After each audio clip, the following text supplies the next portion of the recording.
Da. Dobro večer, dragi prijatelji. Otvaram redovan sastanak Rotary kluba Beograd. Sa velikim zadovoljstvom gostimo večeras. Imamo rotarijance iz dva kluba, iz dve zemlje. I prvo bih želeo da pozdravim gosta iz Izraela. To say welcome to our guest from Israel, Mr. Ahmed Barak from Tel Aviv.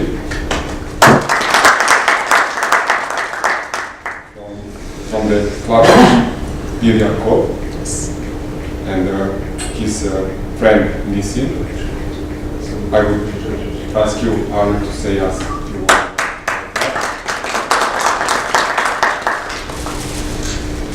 So, thank you very much for allowing us to participate in your meeting tonight. My name is Avner and I bring you greetings from Rotary Club in Israel, in a small town called Bir Yaakov, which is about 10 kilometers outside of Tel Aviv. It happens to be that we are also celebrating 25 years of our existence in Israel at the club, yes, so we have another thing in common.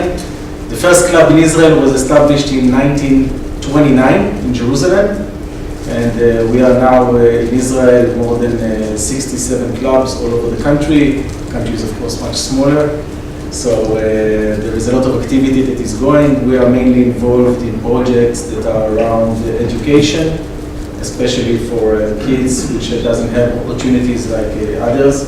So all about communication and computer science and things like that we support and help. And just proud to be Rotarian, so thank you again, and I apologize in advance that I cannot stay. We have different obligations here, but to do the Rotarian thing and and give you the flag.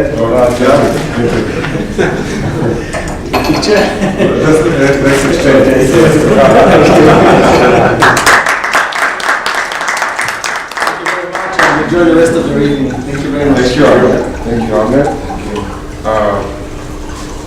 Another one coincidence is that our club is also established in 1929.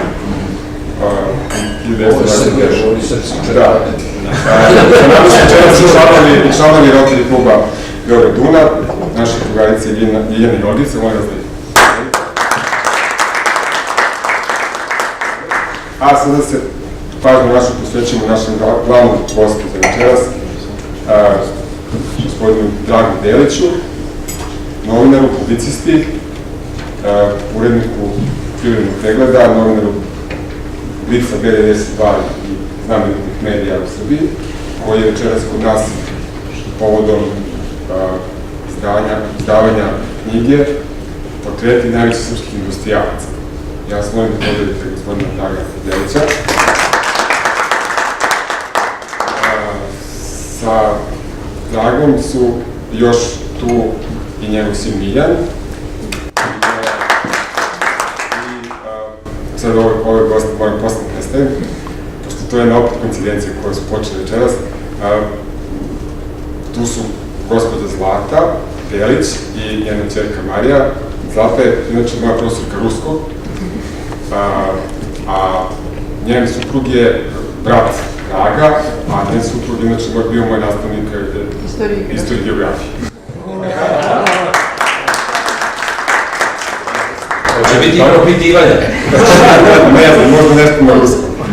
Sa nama su večeras naši dragi gosti, Biljana Živković, pravo sa Zlatibora, sa Biznis foruma, možda posle toga da kažem. Sa Koponika, da se, i Mile Saković, direktor prve ekonomske djelatnosti koje širom Republike da poznaje. Naše kandidate neće predstavljati, nadam se da će skoro neće biti kandidati, nego će biti rotarijance. Rekli smo da je Drago upravo objavio knjigu Portreti najvećih srpskih industrijalaca i opisao biografije sudbine braća Teokarević, Vlade Ilića, Luđerskog, Bajlonija, Vajferta, Luki Ćelovića, braća Krstanović i tako dalje. Većina od njih su bili članovi našeg kluba, poput Ferdinanda Gramberga, čaka predsjednika kluba, suvlasnika rudnika Bore Železare Sartid, Vlade Teokarevića, vlasnika tekstilne industrije, zatim Vlade Ilića, najbogatijih Srbina, gradonačelnika Beograda, osnivača zoološkog vrta, Franje Bajlonija, vlasnika pivare, Georg Luđerski, inače bio čarter predsjednik našeg mozgu kluba Rotary klub Novi Sad, koji je osnovan iste godine kada je naš klub 1929. godine. Njihove životne priče, usponi i padovi veoma privlače našu pažnju i danas, jer su živali u vremenu za koje se čini da je bilo slobodnije i prosperitetnije, a koje su svojim građanskim vrednostima i humanitarnim radom činili još humanijim i naprednijim. Ja pozivam Dragana da se obrati i da predstavi svoju knjigu i da nam govori više o ovim industrijalcima i članovima naše. Zahvaljujem se. Pre svega, da vam se zahvalim svima na zaista ukazanom poverenju i pre svega, opet pomenuo bih par vaših uvaženih članova, pre svega gospodina Brajera koji mi je dao neke ovako korisne informacije prilikom baš u trenutku kada sam i završavao knjigu, kada je ona već bila pri kraju. Također želim da se zahvalim i gospodinu Dejanu Čikari koji bi je također dao određene informacije o većini tih ljudi koji su u knjizi, ima ih ukupno 15, to je u stvari je tu 15 porodica, a u tih 15 porodica je skoro 100-ak poslovnih ljudi jer je u pitanju su 3-4 generacije, to je biznis koji se razvijao iz generacije u generaciju. Također, želim da se posebno zahvalim gospodinu Nikoli Mandiću koji mi je također dao korisne informacije i jednostavno mi pomogao da održimo ovdje ovu prezentaciju i posebno zahvalnost gospodinu Sakoviću, predsjedniku kluba. Šetajući Beogradom, godinama kao privredni novinar, znate, pratite događaje, idete na razna mesta od politike, kulture i tako dalje, pretežno privrede, jednostavno ne možete da ne primetite velelepne zgrade, zadužbine koje su naši veliki preci ostavili svom otečestvu. Samo u Knez Mihajlovoj ulici, ona je u stvari cela praktično delo tih naših velikih privrednika. Ja bih ovdje posebno se zadržao kratko na taj jedan zadužbinarski deo priče i kasnije na industrijski. Cijela leva neparna strana Knez Mihajlove ulice, ako idete ka Kalemegdanu od centra grada, skoro pa cijela, može se reći, skoro cijelu tu stranu čine alate Nikole Spasića, velikog srpskog trgovca koji je pre 100 godina, 1916. je preminuo na Krfu, a testament je za života ostavio zvanično i protokolem 1922. godine. Znači, sve je to ostavio zadužbini pod imenom Nikole Spasića. Radi se o 5 palata koje su, prosto se ne zna koja je od koja je lepša i veća, a sticajem okolnosti, zato njega i posebno pominjem, sticajem okolnosti, to je, njegova zadužbina je i jedina koja u kontinuitetu do dana današnjeg radi i koja se u kontinuitetu bori da jednostavno ostvari tu svrhu koju je dao zadužbinar. A ta svrha je da zadužbina donosi prihod i da se iz tog prihoda finansiraju važne privredne i zdravstvene delatnosti. Praktično je u tome suština zadužbine, da ti ljudi koji su za života ostavili veliku imovinu, velike kompanije su hteli da obezbede da i posle njihove smrti to donosi prihod državi i društvu. Sada je to neka malo druga priča, pa ne bih se više zadržavao na Nikoli Spasiću, da bih jednostavno, nekako ištedio vaše vreme i da bi se malo više osvrnuo na neke članove koji su bili članovi kluba. Šta je bitno u celoj toj našoj istoriji? Jednostavno, neki moj osnovni zaključak je da su ti velikani naše ekonomije, privrede i društva u celini potpuno zapostavljeni. Jednostavno, oni su posle 1945. godine dolaskom komunističke vlasti jednostavno pohapšeni, odvedeni u zatvore, jedva izvukli žive glave. Neko vreme praktično o njima se nije smjelo ni da priča ništa, to je neka priča koja je većini poznata, ali eto, ja sam jednostavno neke detalje istraživao i mislio sam da tom pričom jednostavno malo skrenemo pažnju javnosti na te ljude i na tu njihovu praktično, može se reći, tragičnu sudbinu, a također na zakon o restituciji koji je u pripremi i koji prema nekim najavama trebalo da bude usvojen za godinu dana.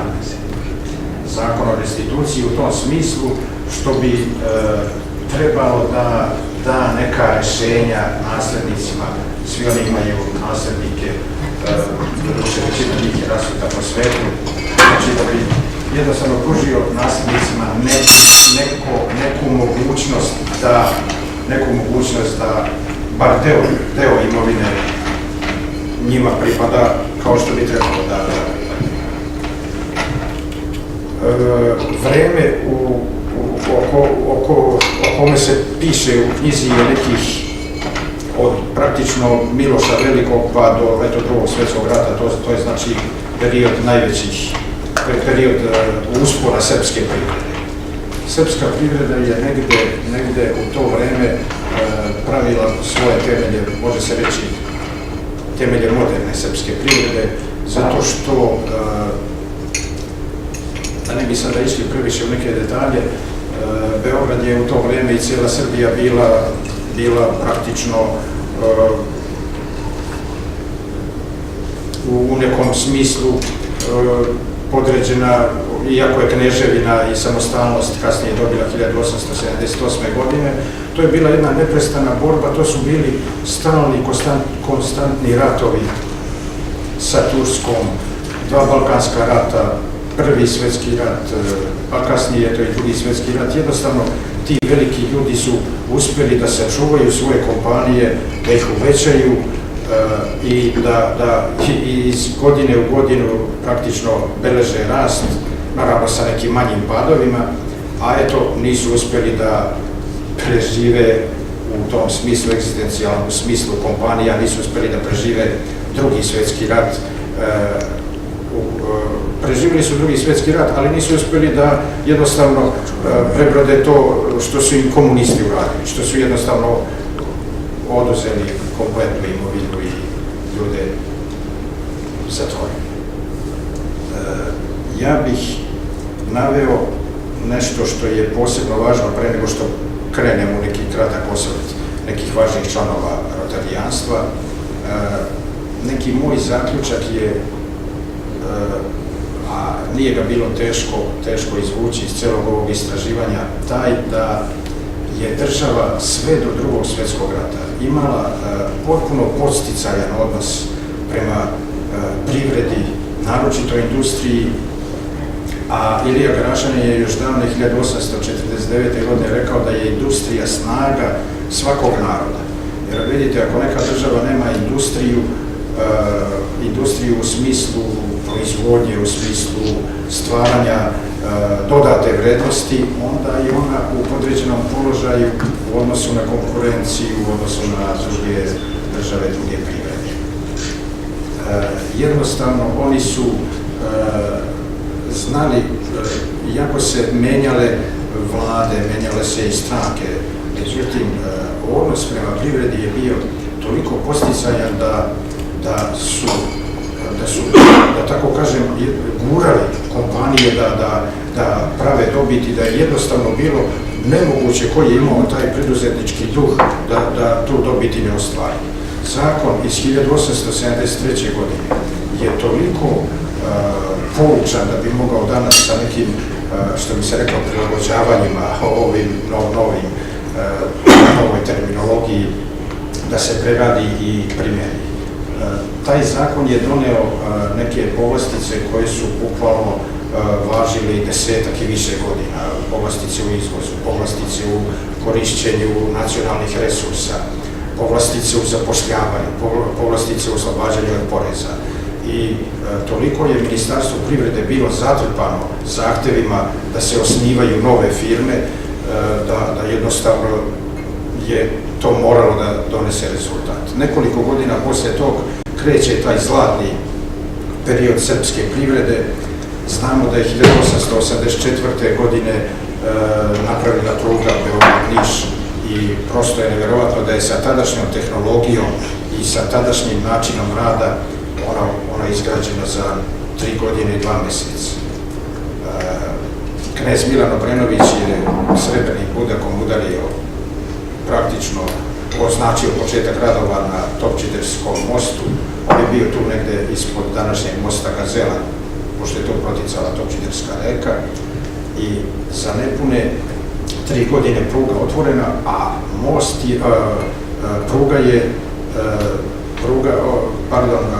voz koji je otvorio prugu do Niša je došao za 8,5 sati.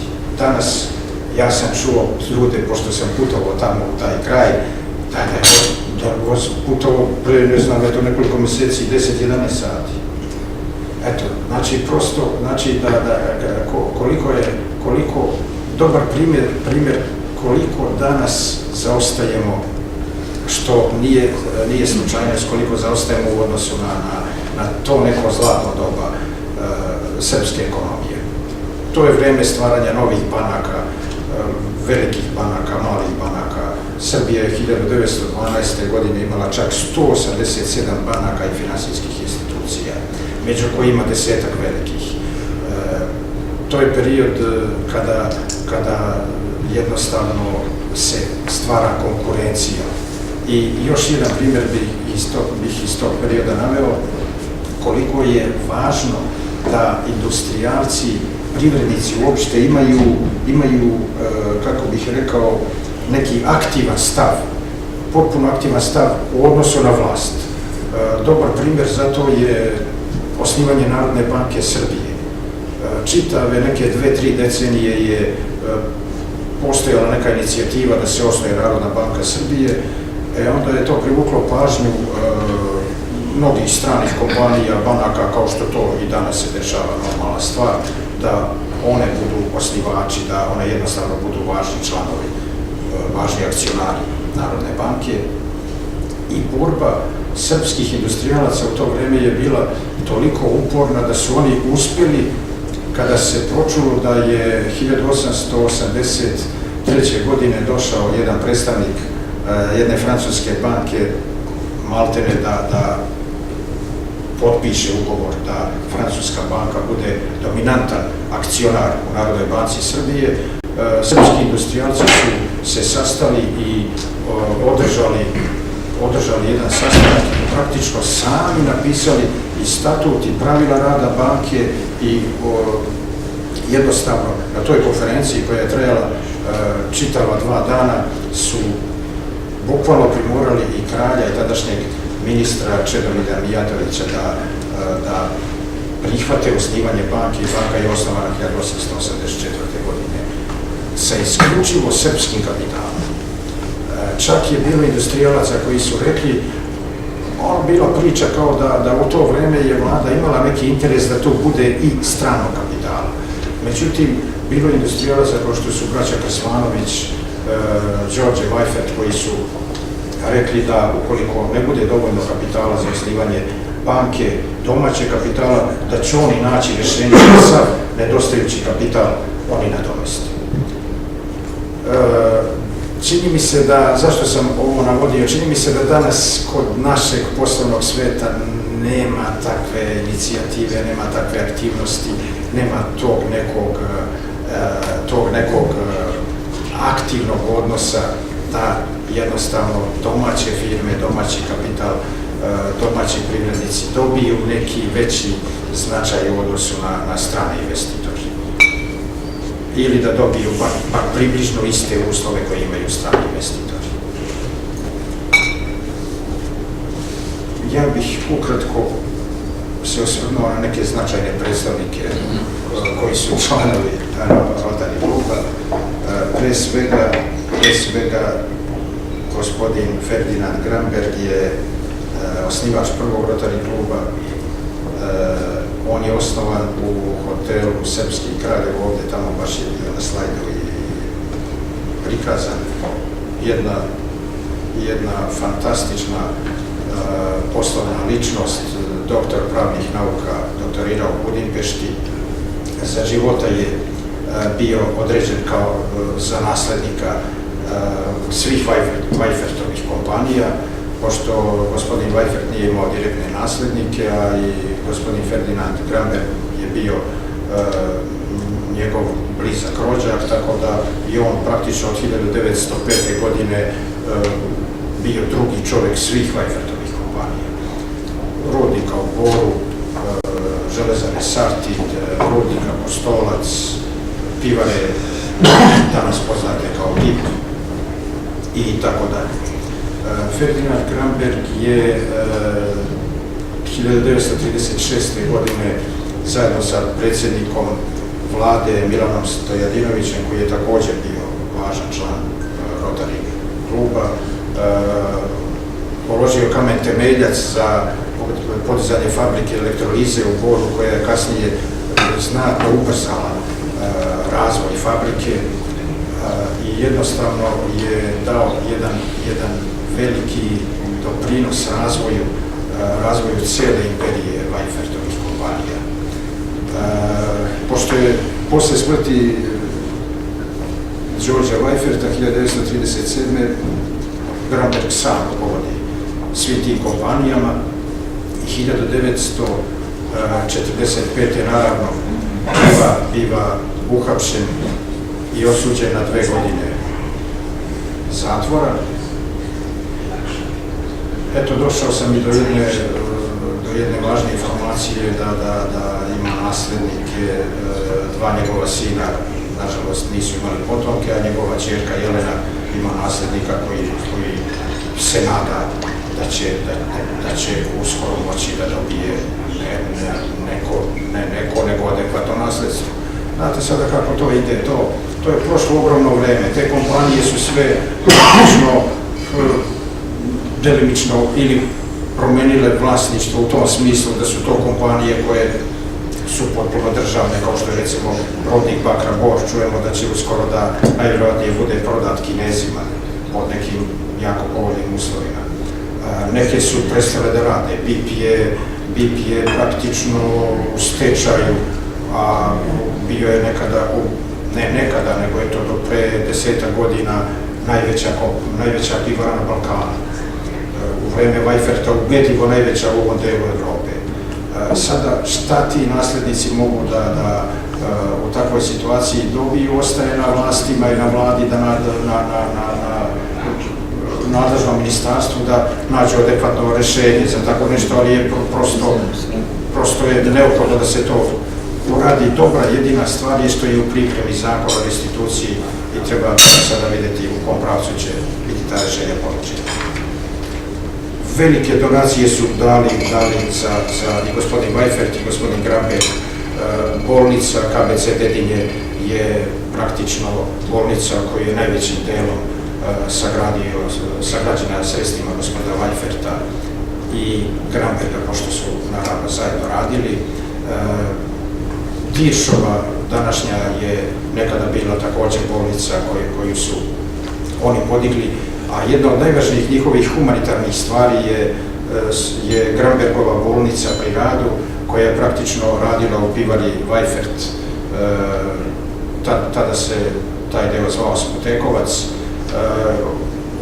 Praktično u vreme Balkanskih ratova, naravno, bilo je puno potrebe da se takve bolnice formiraju i veliki srpski industrijalci i privrednici su ustupali svoj prostor, kompletan inventar, medicinska sredstva iz svojih izvora da bi se lečili ranjenici i ponovo vraćali na front. Ta bolnica je bila najveća, bilo ih je 35 u Beogradu, ta Weifertova i Grambergova je bila najveća i praktično je zabeležen jedan film koji se čuva u kinoteci i to je film gde se Weifert i Gramberg mogu vidjeti onako što bi se reklo praktično prvi živi snimak, ja mislim jedini snimak te dvojice velikih privrednika.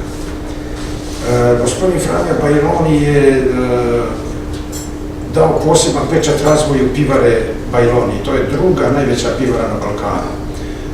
Ona je praktično bila na tom prostoru gde se i danas nalazi, između Cetinske Skadarlije dole do Cara Dušana i Skadarska ulica na levoj strani. Taj prostor cijel se skoro nije puno ni promenio. Najveća pivara dobijala nagrade na najvećim evropskim sajmovima.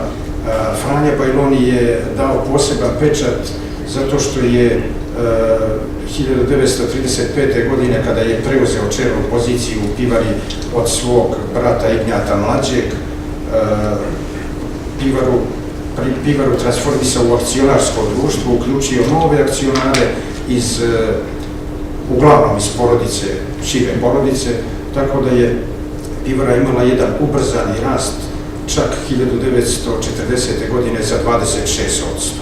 Posebnu pažnju je poklanjao marketingu, nastupu na sajmovima i to je i razlog delimično tog rasta, širenju prodajne mreže. Skoro svaki veći grad je imao prostor, magazine, prodajna mjesta i tako dalje. 45. godine, da ne bih puno gubio vremena na tom delu, ista sudbina prati sve. Znači, od 45. je sve oduzeto, ta pivara je priključena pivari Vajfertovoj i kao BIP nastavlja da radi, eto do pre nekih 10-12 godina odlazi u stečaj. Porodica Bajroni je većinom u inostranstvu, koliko sam ja mogao da dođem do podataka, tako da je na taj način prestala da radi, to je još jedna tako značajna kompanija.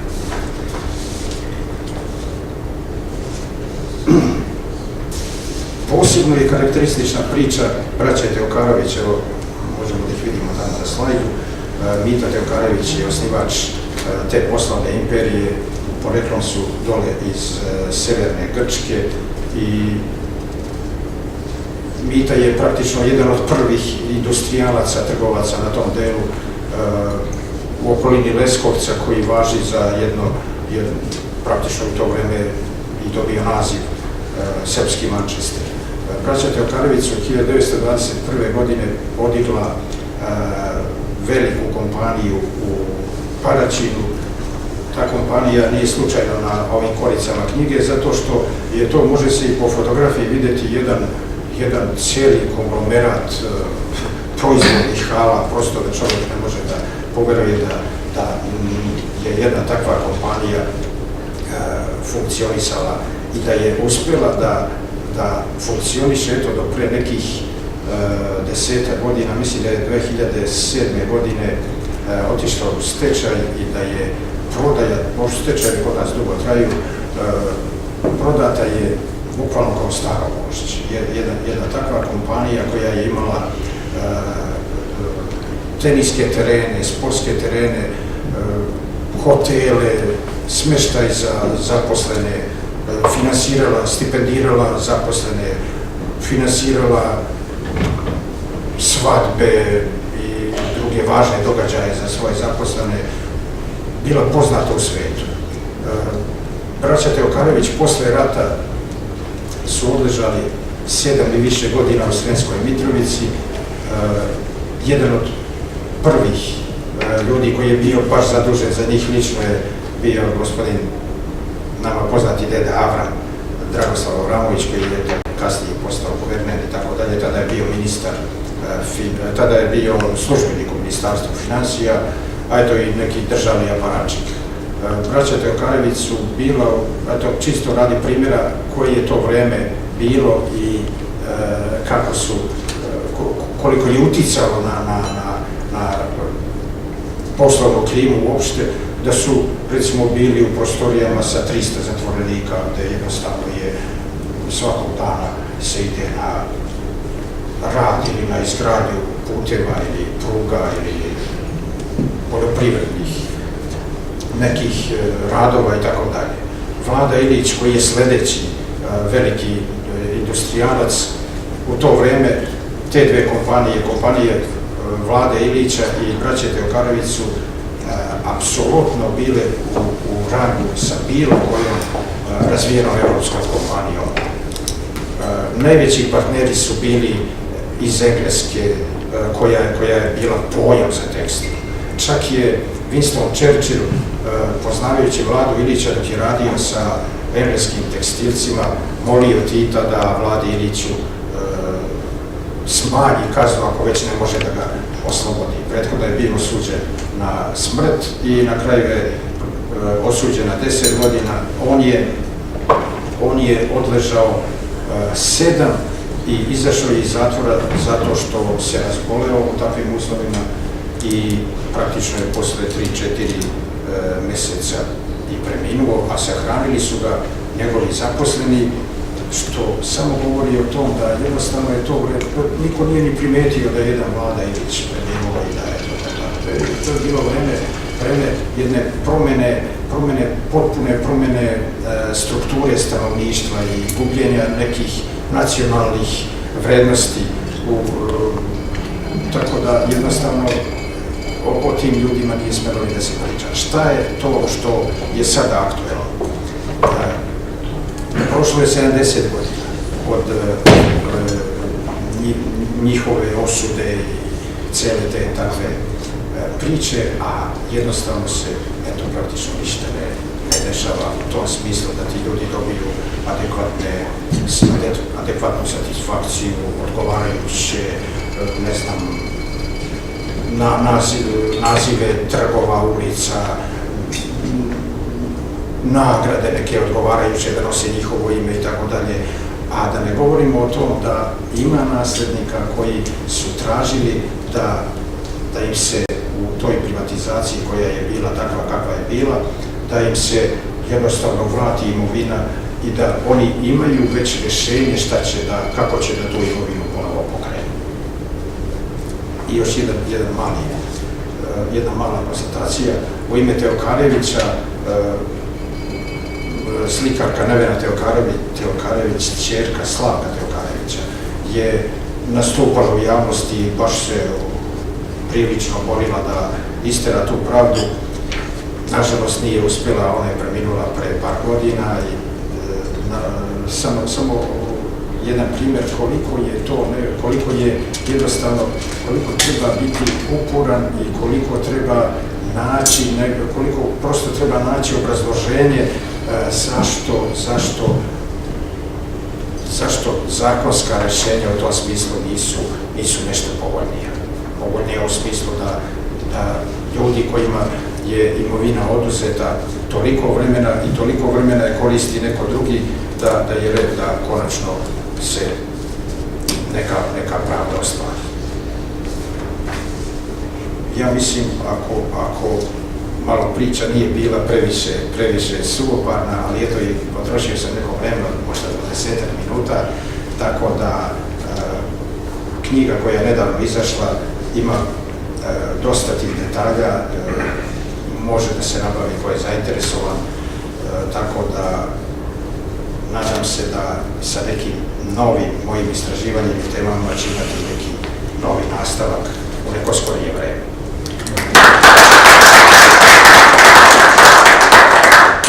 Hvala gospodine Drago na ovom iscrpnom predavanju. Ja sam spreman za neka odgovore ako ih bude na neka pitanja. Naravno, nadam se da će biti pitanja.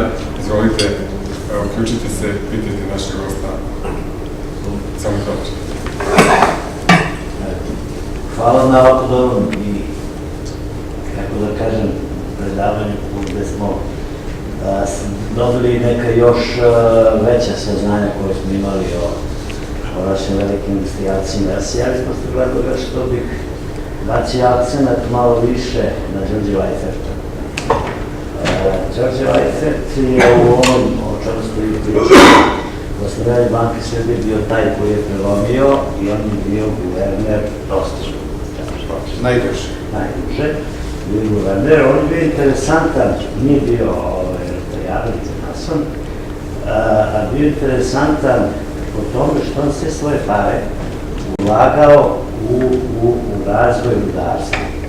Pa su čak htjeli ovi njegovi okolo da ga spreče na neki način ulože pare i je navodno bio taj koji rasipao sve pare koje bi zarađivao. No dobro, stekao je mnogo i dao, ali ima jedna vrlo interesantna priča koja je vezana za Rotary. A to je Đorđe Vajfert bio počasni građanin Pančeva. Zahvaljujući Rotariju, Pančevo ima trg Đorđe Vajferta i pivara koju je isto naš Rotarijanac, stara pivara koja je sada u programu Noći muzeja, možete se vidjeti. Tamo je, kažem, opet zahvaljujući Rotariju prikazan. Tako da, jako, kažem, nije bio Rotarijanac, Rotarijance su dosta radili da se njemu zna, njegovi Pančevi, nema na Evropu piše počasni građanin Pančeva. A nema ni jednu ulicu Pančeva, nema ništa, imaš jedna interesantna stvar. Ne znam da sam čitao vašu knjigu, a to je da katolička crkva zahtevala od njega da se odrekne na sopstvo. To nije prihvatio. I kada je umro, 37. Kada je umro, je bila velika sačeva, niko ispod te crkve nije. Sad,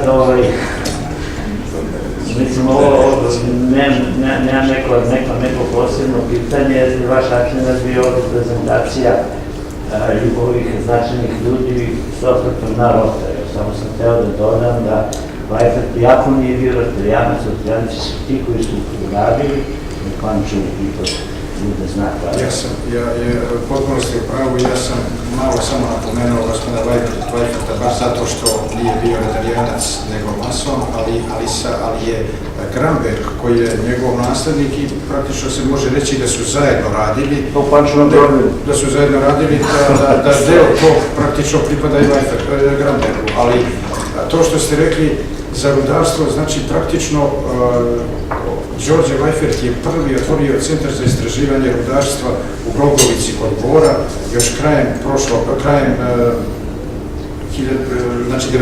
veka, nešto pre 1900. godine. I on je toliko novca ulagao u istraživanje ruda, da se po gradu govorilo rud kao Vajfert. On je pivara jednostavno nije mogla da donese toliko novca, a radila je fantastično.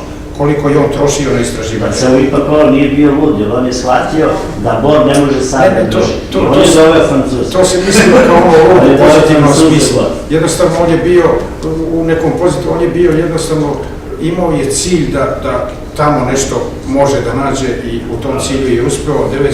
1904. godine je otvoren rudnik, otkrivene su značajne količine rude, osim bakra i zlato, tako da je taj rudnik, evo, do današnjeg dana... Danas je nerentabilan. Danas je nerentabilan, ali sada je to drugo pitanje broja zaposlenih i menadžmenta i tako dalje, kao što je bio slučaj sa našom železarom u Smederevu. Da li neko izvolite? Evo, ja nemam pitanja, ali bi bio slobodno da dodam nekoliko informacija. Dakle, videli smo iz ovog sjajnog predavanja i istraživanja i tako dalje, da se ovde radi o dve stvari, o restituciji ili, ja bih rekao, rehabilitaciji i restituciji. Kada govorimo o ovakvim veličinama, kod kojih zaista treba da stojimo uspravno i treba da stojimo kada o njima slušamo, onda je za njih najvažnija rehabilitacija više nego restitucija. To nisu bili ljudi koji su bili pohlepni. To nisu bili ljudi kojima je bogatstvo trebalo da služi za njih, da pomognu svoje društvu, da pomognu svoje Srbiji i tako dalje. Znate, igrom slučaja, nekad vam se desi neka velika sreća. Jedna od velikih srećnih okolnosti u mom profesionalnom životu jeste da ja zastupam toga, da kažem, naslednika, nije naslednika, nego toga potomka Ferdinanda Gramberga i u postupku pre svega rehabilitacije. Taj postupak je završen i ja svakog časa očekujem sudsku odluku. Veoma se radujem i nadam se da će ona doći pre naše 25-godišnjice. Jasno je kakva će ona biti. Dakle, taj čovek je osuđen na 2 godine robije i oduzimanje celokupne imovine.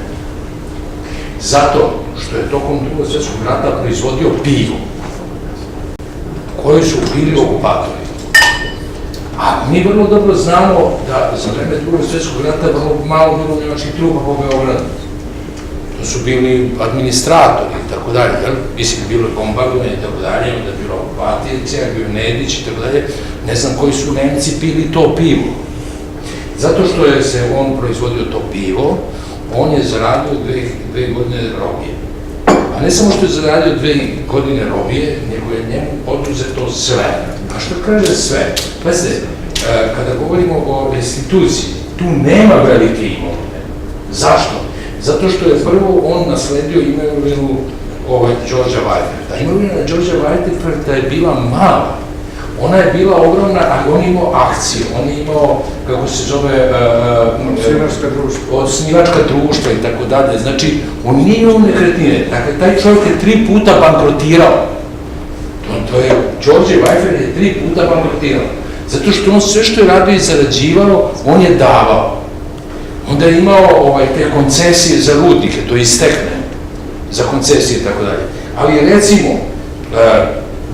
Ferdinand Gramberg je imao sam izgradio jednu velelepnu vilu na dnu Avale, gde treba da vidite da vam suze poteku na oči. To je toliko propalo, to su neke izbjeglice. Ajde što je to uzeto? Međutim, to je uzeto da se da suproštenje na najbolji uzet Kurti i Murti. To je bilo dano nekom bolnici, onda su dali nekom privatniku, onda je taj to napustio, onda je to sve propalo i to je propalo, to je jedna vila koja je zavedena u arhivama kao ne znam koji arhitekta je tu bio i tako dalje, koja je jedna zaslužna građevina za grad Beograd. To je upropašteno. To je jednostavno oduzeto tako iz neke zlobe i tako dalje, pa ako je oduzeto, zašto to nije korišteno, tako dalje, nego je jednostavno upropašteno. Onda recimo, ona zgrada, ako prolazite pored BIP-a, Beogradske bive, vi ćete videti jednu vilu koja vrlo lepo izgleda, arhitektonski i tako dalje, njena nevolja je što je tu prilično prometno i ona je tu postavljena u okviru te pivare, tako da je pitanje koja je njena vrednost i tako dalje, koja može da se vrati. Ali zašto vam to o tome govori? Znači, taj čovek, Ferdinand Gramberg, je zatečen i živeo je u toj vili, u okviru pivare. I imao je tu svoju vilu tamo. Znači, postoji spisak viljuške, kašike, čaršavi, odela, šerpe, lonci i tako dalje, da ne znam koliko strana što je to njemu oduzeto. A onda imate dokumenat gde on moli da mu se vrati još koje odelo i još koje cipele, a onda imate odgovor gde kaže ovako, odbija se taj zahtev jer mu je ostavljeno 2 odela, 4 para veša i 2 para cipela. Dovoljno. Ako milje na vreme. Znate, to je ono što je potresno. I to nije samo potresno u odnosu na Ferdinanda Gramberga, jer na kraju krajeva mi imamo i plavu grobnicu. Imamo užas, naš narod je strašno stradao i tako dalje. Pa to je stradanje jedno i tako dalje, ali kad vi vidite da je to tako jedno gaženje neke istorije, kad vi vidite koliko mi gazimo ne po tim ljudima, na kraju krajeva oni su umrli kao što ćemo umreti jednog dana, smo svi smrtni, ali treba da cenimo, treba da veličamo, trebamo da negujemo ono što je dobro, protiv u Beograd, Ferdinand Gramberg, Đorđe Vajfer i tako dalje. Eto, hvala lijepo. Ja bih samo malo dopunio izlaganje gospodina Brajera time da u istoj situaciji se nalaze vile Teokarevića u Vučiju i u Paraćinu. Vuč je jedan od trojice Teokarevića, Laza Teokarević se opredelio za Vučje, a Vlada i Slavko su bili u Paraćinu i Beogradu. I Laza Teokarević je od Vučija praktično napravio jednu varošicu u kojoj nije bilo nezaposlenih. Tamo jedino ko nije hteo da radi, nije radio. To su bile vile, stanovi za radnike, obdanište, škola, to je bio jedan mali grad kao da je u Švajcarskoj. Danas su svi ti objekti toliko zapušteni, ostali su samo zidovi i sve je prozori, vrata, sve što je moglo da se uzme, to je uzeto i ostali zidovi koji trunu toga. Da li knjiži ste napisali o zbirci Novica Dvajfa? Naravno, pošto je vreme bilo ograničeno... Napisali neću da kažem. Jeste, dve najveće... Kako je prošla zbirka? Možda kupiš knjigu. Može da se kupi. Dve najveće zbirke date muzeju grada i univerzitetu, sudbina njihova još uvek nema ih, nije poznata. Zbirke neprocenjive vrednosti od antike. Pa nađene kese se beskom. Dobro večer svima. Među ličnostima koje su svojim radom, autoritetom i znanjem davali ton Rotary klubu Beograd, nesumnjivo se izdvaja i Milan Stojadinović, dugogodišnji ministar i predsednik Ministarskog saveta Kraljevine Jugoslavije u periodu od juna 1935. do februara 1939. godine. Dr. Stojadinović je postao član Rotary kluba Beograd krajem 1929. godine, a već u Rotarijanskoj 1930. i 1931. godini izabran je za predsednika kluba. Po osnivanju distrikta preuzima 1933. godine dužnost guvernera od Eda Markovića, a u sledećoj Rotarijanskoj godini postaje član Evropskog ekonomskog savjetodavnog odbora. Iste godine predstavlja sve jugoslovenske klubove na kongresu Rotary International u Detroitu. U svojoj autobiografskoj knjizi Ni rat ni pakt on daje dosta podataka o radu kluba, ali i o svojoj ličnoj ulozi u razvoju rotarijanstva u Srbiji.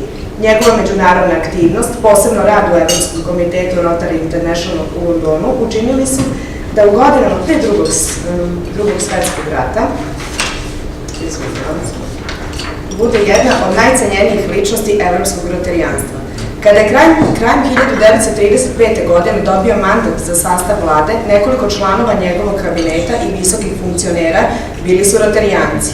Često je isticao da se u svom radu pridržava rotarijanskog principa, a mnogi funkcioneri Rotary International su ga uzimali za primer u smislu šta Rotary duh može da ostvari kada se čovek nađe na visokoj vladinoj funkciji. Šta više, posle ostavke Stojadinovića, neki rotarijanci su ušli i u novu vladu, Cvetković-Maček, a bivši guverner Viktor Ružić, van Savske Banovine, od 1939. godine u novoj vladi je jedno kraće vreme bio ministar pravde. Kada se pogleda lista svih članova Rotary kluba Beograd u periodu od 1928. godine do 1941. koja sadrži 83 imena, može se zaključiti da se oko Rotary ideje okupio veliki broj značajnih ličnosti iz svih oblasti političkog, privrednog, kulturnog, naučnog i umetničkog života predratnog Beograda.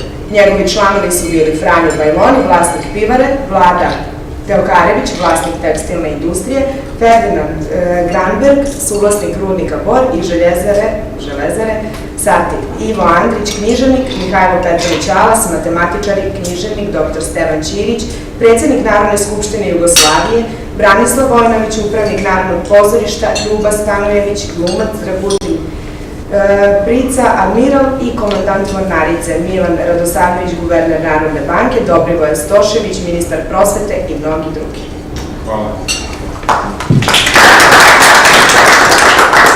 Da, naš klub ove godine obeležava 25. godišnjicu od obnavljanja rada ovog predratnog kluba Beograd o kome smo večeras govorili, koji radi 12 godina, od 1929. do 1941. i imali smo prilike da čujemo ko je sačinjavao tadašnji Rotary klub Beograd, na čemu su se oni okupljali. Naš poseban zadatak je ove godine da se osvrnemo, da se podsjetimo i da nađemo neko novo uporište, novu snagu za neka naša nova delovanja u ovih 25 godina i narednih koliko bude uspeli da sačinjamo. 25, pa tako da. Ja bih sa ovaj deo davanja završio, ako se slažete, imat ćemo prilike da posle završetka današnjeg sastanka nastavimo razgovor. da pitate našeg gosta, autora, pisca, da knjigu kupite ako želite.